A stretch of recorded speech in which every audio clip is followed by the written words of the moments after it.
nyt tuli kyllä sen verran hauska idea, että pakko ottaa ihan videolle tämmönen kumikäsi plus sitten Dremeli kopiokone, kopiolaite, niin katsotaan mitenkä hyvin, kun huomasin, että tässä on tämmönen selkeästi, siinä ei olekaan reikää. Ei kun onko siinä? Ei siinä näköjään ole, mutta sitten me tehdään siihen reikä. Pitää ottaa ihan varmaan sakset pois olla hyvä. Ei kun menihän se sitten sormullakin läpi. Eli nyt laitetaan tämä tästä läpi tähän näin. Sitten katsotaan, pyöriikö se. Mistä se sai päälle? Täältä. Noniin.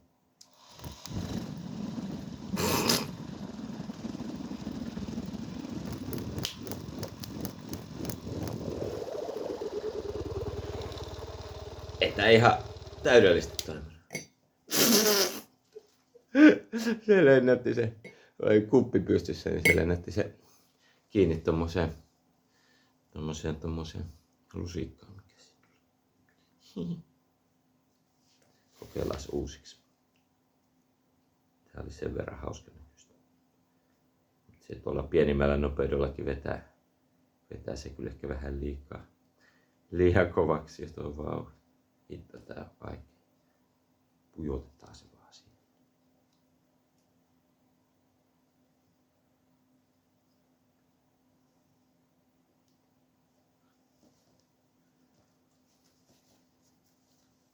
Ja uutta testiä.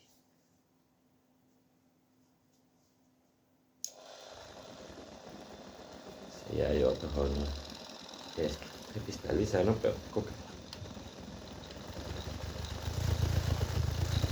Vittu!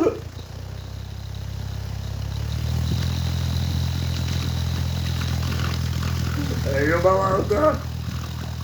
Ai! Ai saatana!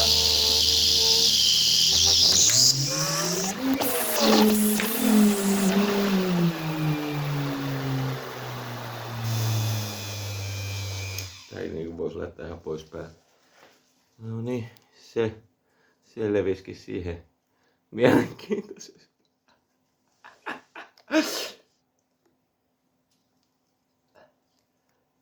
No niin.